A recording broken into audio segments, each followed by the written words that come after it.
entrado na nossa liturgia, onde vamos ouvir a voz do Senhor através da sua santa palavra, e fui escalado hoje para ser o porta-voz da palavra de Deus para a honra e glória do Senhor. Mas antes, vamos nos colocar em oração, nessa oração por iluminação da santa palavra, que Deus possa agir nas nossas mentes e corações, no sentido de fazer-nos entender aquilo que Ele quer para nós. Amém? Oremos. Poderoso Deus, grandioso Pai, obrigado por esta oportunidade que vamos ter de ouvir as Tuas Sagradas Escrituras. Que o Teu Santo Espírito me use para a honra e glória do Teu Santo Nome, no sentido de ser o portador, que não seja eu a falar, mas Tu, ó Pai, através de mim, para a Tua amada igreja aqui na IPI de Mauá. Abra as nossas mentes e corações para que se tornem solos férteis, para que a semente não só caia, mas, sobretudo, produza frutos, ó Pai. Alimenta a nossa alma com a Tua Santa Palavra, instrua-nos para a honra e glória do Teu Santo Nome. Aproveitando ainda o momento, agradecemos pelos dízimos e ofertas que foram apresentados, pelas mãos daqueles que contribuem, ó Pai, aqueles que ainda não podem, que o Senhor possa abrir portas de emprego, aqueles que estão com dificuldades, que possam ver o horizonte na sua vida financeira também melhorado, ó Pai, que os problemas cessem e que todos possamos ser dizimistas fiéis, que possamos com zelo cuidar da Tua Santa Casa, Pai. Obrigado pelas crianças que aqui estão, já lá no seu culto embaixo, Pai. Vidas preciosas, o futuro desta casa de oração, Pai. Pedimos que o Senhor também coloque as Suas mãos sobre os pais e mães, avós, enfim, todos os familiares que ajudam no dia a dia nesta criação, Pai, desses pequeninos. Que quando crescerem não se esqueçam jamais da palavra que ouviram, que se tornem filhos e filhas, servos e servas fiéis ao Teu santo nome, Pai. Muito obrigado por tudo, essa nossa humilde e sincera oração, que pedimos e agradecemos no nome precioso do nosso Senhor e Salvador Jesus Cristo. Amém. Glórias a Deus. Irmãos, irmãos e irmãs, abra a sua Bíblia no livro de Atos dos Apóstolos,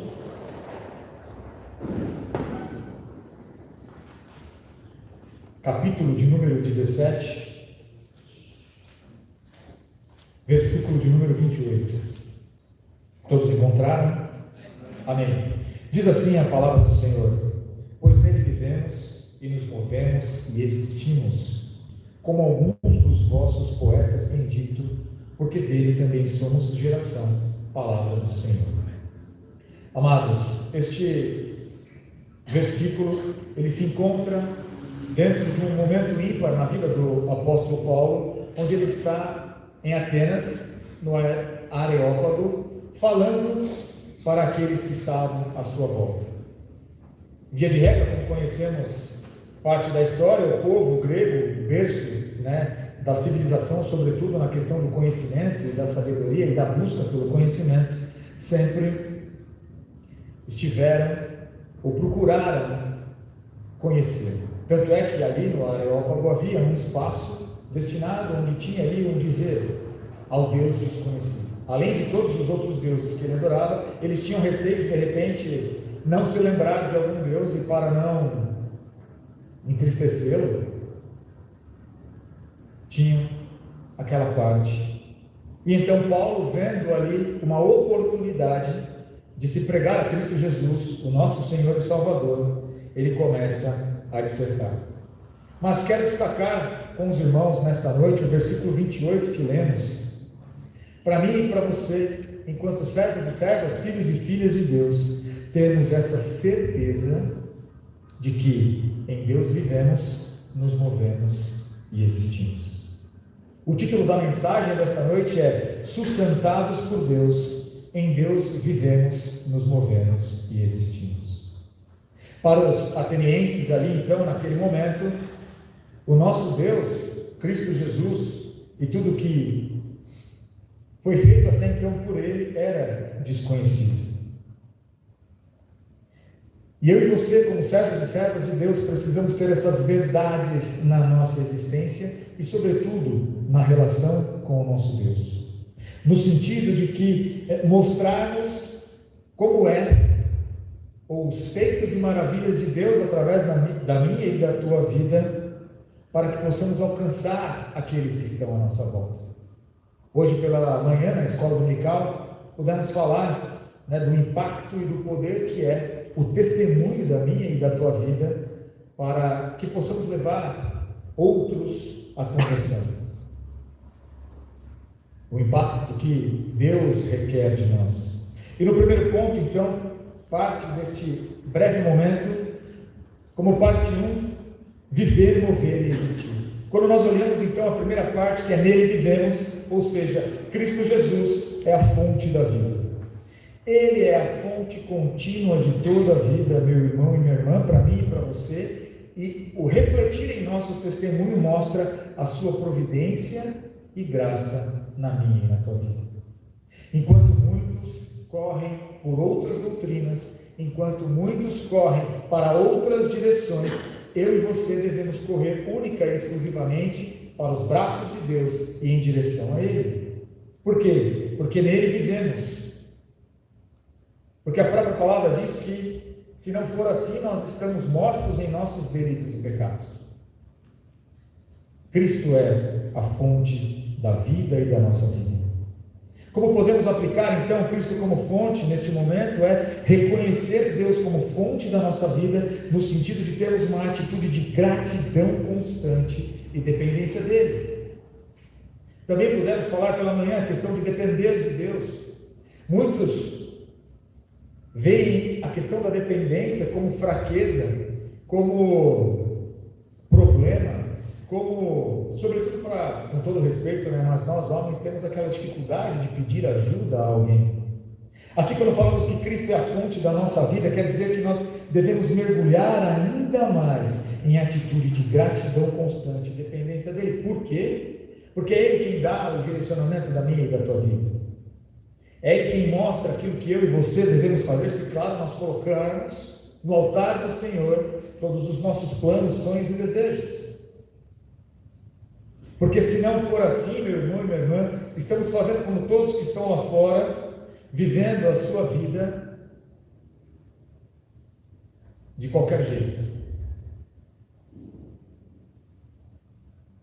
Pela sorte, pelo acaso, pelo destino, sem propósito, sem realmente querer louvar e adorar a Deus, como nós cantamos, hoje é tempo de louvar a Deus, hoje é tempo de adorar ao Senhor. E não só louvar e adorar, mas mostrar para aqueles que estão à nossa volta os benefícios deste louvor e adoração na minha e na tua vida. Deixando muito claro, amados, que quando a gente fala isso, sempre é a questão de um relacionamento puro, íntimo e sincero com Deus, onde nós devemos buscar essas vitórias, porque caminhamos com Deus em Cristo Jesus. Não pelos louros da própria vitória, ou para poder dizer para alguém, venci na vida. Mas se eu e você caminhamos lado a lado com Cristo Jesus, o nosso Deus, as vitórias vêm sim. Mas, na sequência, o apóstolo Paulo fala, nos movemos, e aqui quer dizer que o quê? Presença contínua do nosso Deus. Se eu e você nos movemos em Cristo Jesus, é porque estamos diretamente ligados e vivemos na presença de Deus. Efésios 4:6 nos lembra que é sobre todos e por todos e em todos. Veja, se olharmos por nós mesmos, nós nunca teremos os atributos ou ferramentas necessárias para podermos viver em Cristo Jesus. Se não é o Santo Espírito fazendo com que nós nos movamos, incomodando o nosso ser no sentido de buscar a face do Senhor, por nós mesmos nada seria. No final, quando fecharmos, vamos falar da correlação deste versículo com o versículo, porque dele, por ele, para ele são todas as coisas. É por isso que nós nos movemos nessa presença contínua. Isso significa então que não há um único aspecto na nossa vida fora do alcance da presença do Senhor. O que queremos, o que buscamos, o que pensamos como indivíduos, para a nossa família, para a comunidade da fé, para a continuidade desta igreja neste local, para o impacto e relevância das nossas vidas para aqueles que nos cercam. E como responder essa verdade, meu irmão e minha irmã, com confiança e coragem, sabendo que nós não andamos sozinhos. Se eu e você nos movemos é pelo poder do Santo Espírito de Deus, é pelo poder de Deus e Cristo Jesus na minha e na tua vida. Porque se não for assim, vamos continuar andando, mas vagando como se fôssemos mortos-vivos, pessoas sem essência. E por fim, neste primeiro ponto, Paulo fala então que nós também existimos, ou seja, a razão de ser. Paulo toca na essência e no nosso propósito de ser e estar em Deus e Cristo Jesus. Porque nós vamos ver na próxima parte que tanto duas correntes na época eram muito fortes filosóficas. E ambas essas correntes, eu já vou dissertar um pouco mais na sequência, falavam de uma aleatoriedade, de uma sucessão de fatos totalmente aleatórios que destinavam ou culminavam na forma de viver daqueles seres humanos, dos atenienses, daqueles que estudavam essas doutrinas. Mas, para mim e para você que estamos arraigados e firmados em Cristo Jesus, é diferente. E a razão de ser, Colossenses 1,16 nos lembra que tudo foi criado por meio dele e para ele. Sim, a minha e a tua vida foi criada por Deus. Já foi escrito no coração do Senhor este momento de estarmos compartilhando a sua palavra, do que está sendo feito nesta liturgia e em toda a nossa vida. E é baseado nesta fé que temos em nosso Deus, é que nós existimos. O nosso maior propósito, ele não é encontrado, meu irmão e minha irmã, nas relações humanas, mas no sentido de conhecermos a Deus de uma forma verdadeira e principalmente fazer com que ele seja conhecido. Haverá um momento, quando Cristo voltar pela segunda vez, que muitos falarão: Senhor, eu preguei em teu nome, expulsei demônios, realizei curas. E então ele falar: aparta-te de mim, porque não os conheço. Devemos ter essa busca constante em conhecer e ser conhecido pelo nosso Deus e fazê-lo ser conhecido para aqueles que estão à nossa volta. Atos 17 e 28 não só, amados, afirma a onipresença de Deus, mas é um reflexo de como nós vivemos as nossas vidas diante dessas verdades. Temos realmente vivido, nos movido e existido em Deus. Quando somos tomados por alguma angústia, alguma dor, quando temos alguns reveses nas nossas vidas, a quem corremos? Olhamos a situação à nossa volta e, como Pedro ali no mar, começamos a naufragar? Ou como ele começou no início daquele texto, olhando fixamente para Cristo Jesus, com fé, caminhando sobre as águas? Em nenhum momento a palavra do Senhor diz que seria fácil, que seria tranquilo, ou que nós não teríamos dificuldades. Pelo contrário, nosso próprio Senhor e Salvador Jesus Cristo disse: no mundo tereis aflições, mas tende bom ânimo, porque eu venci o mundo. Aqui, amados, é encorajamento para que nós continuemos a nos mover, existir e ser em Cristo Jesus e no nosso Deus. E por que Paulo, então, fala desta maneira neste momento? E aí eu quero entrar nas correntes doutrinárias dos epicureus e também dos estoicos. E aí a parte 2 diz assim: para nós cristãos não existe sorte, acaso ou destino. No seu discurso no Areópago, meu irmão e minha irmã, Paulo começa então a mostrar as divergências entre essas filosofias e que, no resumo de ambas, seja os epicureus ou os estoicos, quando a gente fala, dos epicuristas ali, eles afirmavam na existência de deuses, mas que esses deuses eram totalmente desinteressados pelos seres humanos. Então eles faziam ali suas esculturas, feito, né, por mãos humanas, mas eles eram totalmente desinteressados. E um outro ponto importante é que para eles a felicidade estava e era alcançada pela busca do prazer. Estamos aí às vésperas do carnaval, onde se dá muita vazão para essa questão, né, do prazer, da alegria, da felicidade, como se isso fosse a razão fim de viver do ser humano. E para os estoicos, eles olhavam muito com relação à importância de se viver de acordo com a natureza, que incluía a aceitação do destino e o controle sobre essas paixões. Então, para os estoicos, se aconteceu é porque deveria acontecer e é o destino, e vamos não sofrer então e tocar a vida de acordo com o que está acontecendo.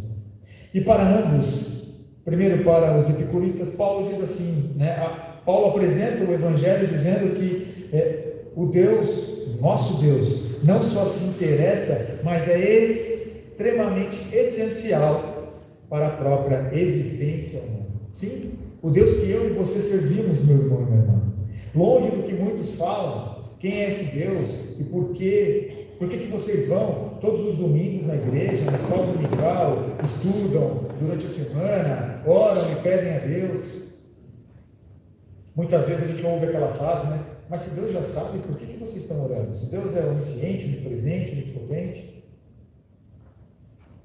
porque Ele quer que nós nos relacionemos com Ele.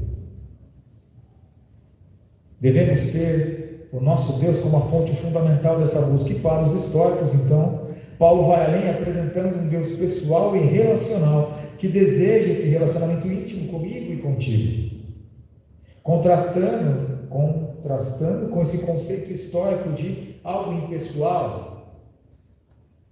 E aí então, esses 3 pontos que eu quero trabalhar com os irmãos nessa parte. Destino. O destino é, para muitos, um caminho pré-determinado que as pessoas estão fadadas a seguir.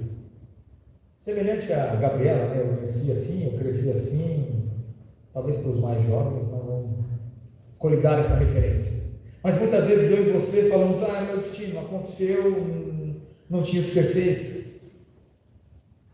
E em Paulo aqui, no seu discurso em Atenas, no Areópago, ele redefine a noção de destino como compreendendo uma jornada dinâmica com Deus, onde vivemos, nos movemos e existimos. Assim que eu e você devemos viver as nossas vidas, meu irmão, nessa dinâmica transformada. Se existe destino, esse destino é com Deus, e nós temos a nossa vida redefinida por Deus. Não devemos nos conformar com a situação que estamos, mas pedir para que a nossa sorte seja transformada. A palavra de Deus diz, né, o Senhor, quando é a nosso favor, nós ficamos como as torrentes do Negev, né, felizes, esperançosos, alegres. Dentro dessa esfera, nós trazemos a soberania e o propósito de Deus para as nossas vidas. O nosso Deus não só está no controle de todas as coisas, no controle da minha e da tua vida, mas nos dá a direção e as ferramentas para que consigamos alcançar aquilo que precisamos ser em Cristo Jesus no nosso Deus. Basta nos alinharmos à sua santa vontade.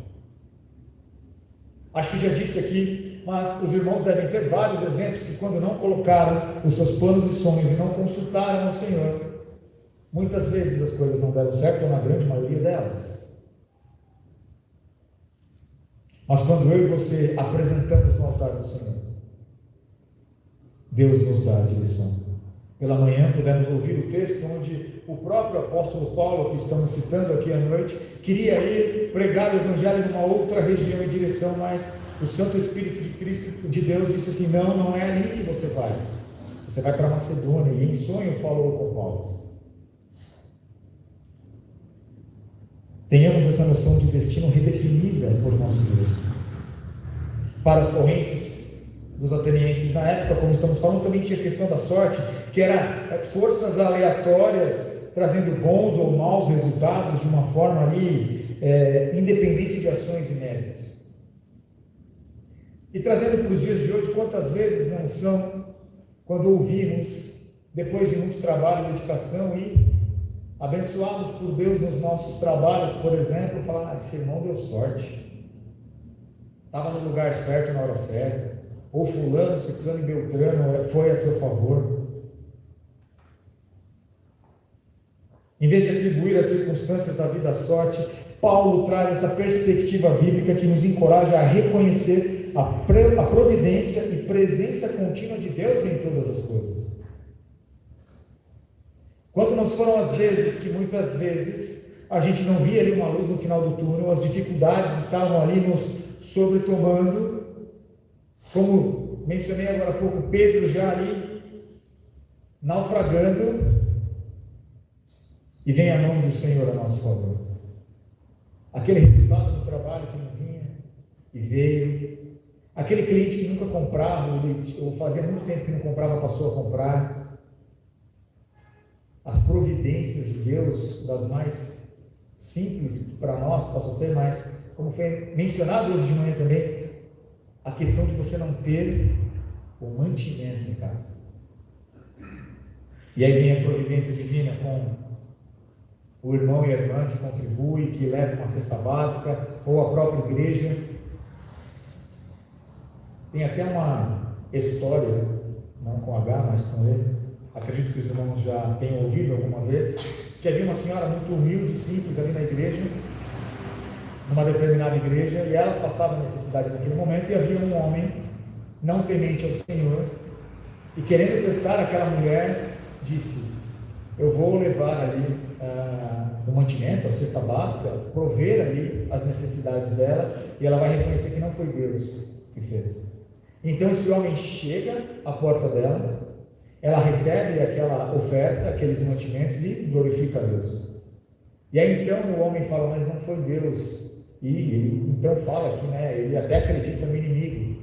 E aí ela fala, glória a Deus, porque até quando Deus manda no inimigo, o inimigo vem e faz a vontade dele. É assim que é a provisão de Deus na minha e na tua vida, meu irmão, minha irmã. Às vezes pessoas que não conhecemos, que nunca tivemos contato, mas não se trata de sorte, trata-se de reconhecer a presença e providência de Deus nas nossas vidas. E por fim, para terminar essa parte 2, o acaso. O acaso sugere que o universo está operando em total desordem, sem direção ou propósito. E Paulo então mostra e nos assegura que é exatamente o contrário. Deus, de forma soberana, não só fez, construiu, como governa e para todas as coisas está ali, cumprindo e determinando a vontade do Senhor. Então tudo coopera para com Deus, o nosso Criador, tudo coopera para o bem daqueles que amam a Deus. Paulo então encerra dizendo e falando desse Deus íntimo e pessoal, cuja essência e existência é fundamental para a vida humana.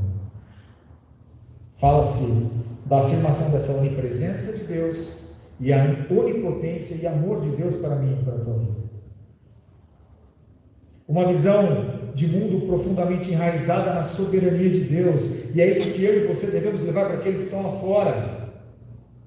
O que representa Deus, Cristo Jesus e o Santo Espírito para mim e para a tua vida. Como tudo isso se reflete no meu e no teu agir, falar e caminhar, no nosso existir.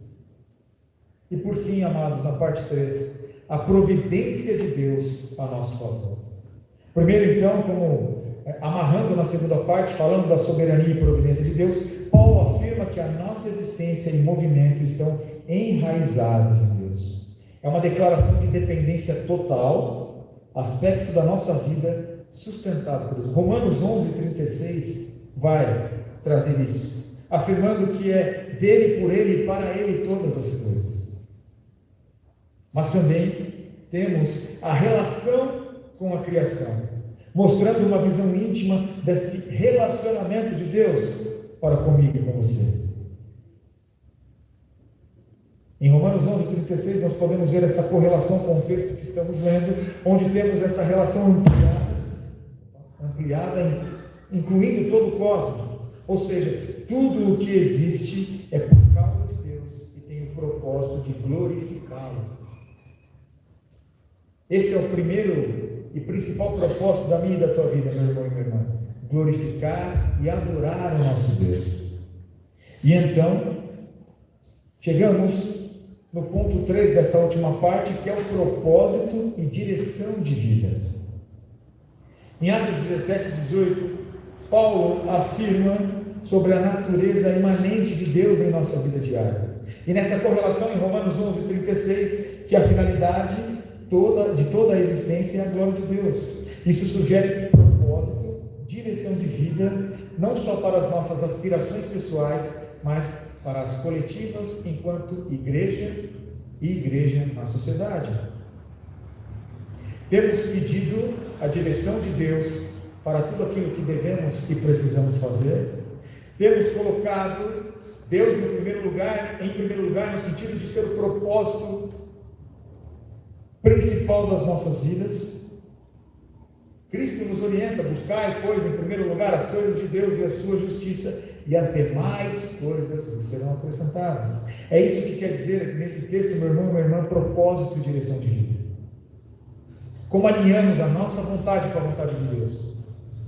Como somos transformados pela vontade de Deus para que a nossa mente, corpo e espírito haja de acordo com a vontade de Deus.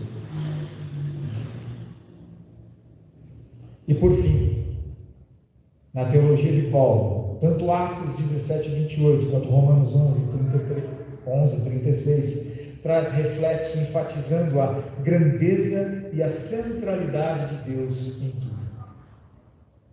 Grandeza e centralidade de Deus na minha e na tua vida. Não só como ponto focal, meu irmão e minha irmã, de toda a criação e redenção e da nossa história, mas principalmente o que vamos fazer daqui a pouco, melhor. A salvação em Cristo Jesus, para mim e para você. Que possamos, a partir desta noite, como já estamos fazendo e deveremos continuar fazendo, ter vivo nas nossas mentes, viver, nos mover e existir em Deus para a honra e glória dele. Amém?